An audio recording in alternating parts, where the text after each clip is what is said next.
Beaucoup de patients viennent nous voir dans nos cabinets médicaux, surtout avant les vacances, pour nous dire, voilà, Madame Hérault, est-ce que vous pouvez m'organiser ma vaccination parce que je pars, là.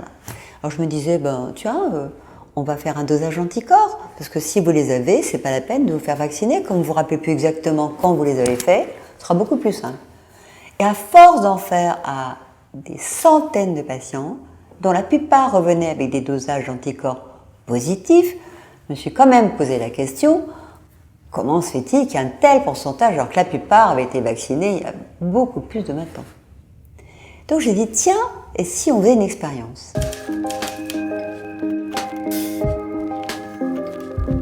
En 2015, j'ai proposé une expérience innovante, exemplaire, qui n'avait jamais lieu auparavant, positive puisqu'elle a des répercussions sur la santé et l'économie, qui est facile à faire, d'un coût minimum.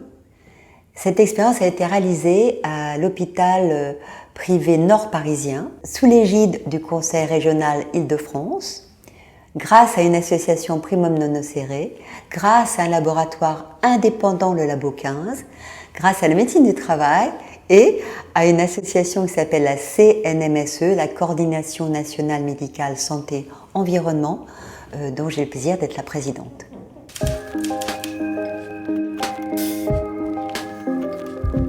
L'objet de cette étude, c'était le dosage des anticorps après vaccination. On a mesuré les taux d'anticorps après vaccination.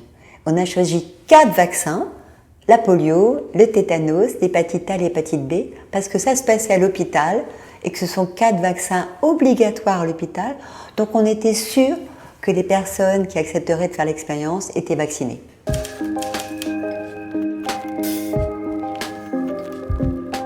Il apparaît dans cette étude qu'environ 75% du personnel soignant bénévole pour cette expérience et avait des dosages d'anticorps positifs.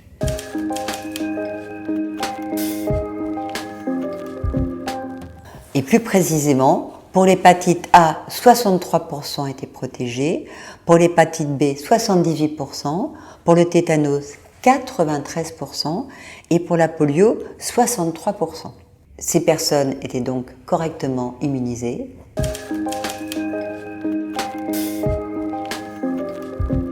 10% de ces personnes vaccinées n'avaient pas d'anticorps.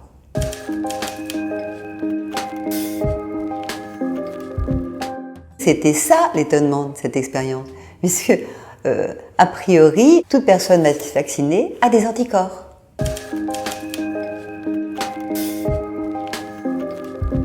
Pour le Covid-19, j'ai tout de suite pensé à cette expérience. Si on faisait des tests sérologiques avant la vaccination, pour nombre de personnes, on n'aurait pas besoin de faire le vaccin, qui serait donc inutile.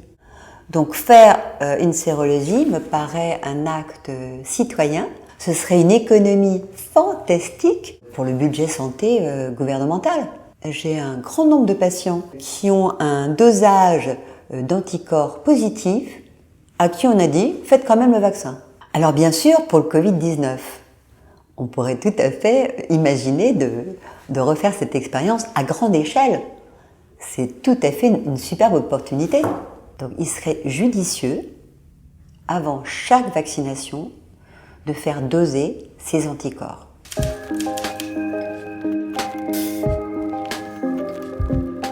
Alors ce qui serait vraiment intéressant à vérifier, c'est de faire un dosage des anticorps après vaccination, compte tenu des résultats de cette étude.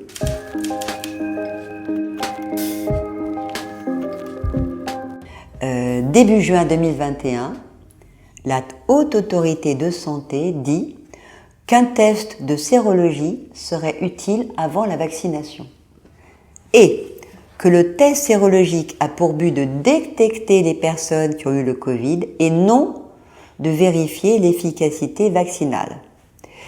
Il est inutile de demander un test sérologique après vaccination. Alors, compte tenu de l'expérience qu'on a menée, il me paraîtrait très opportun de faire et aussi un dosage sérologique Covid-19 après la vaccination.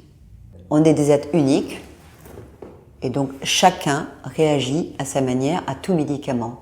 Or, un vaccin est un médicament.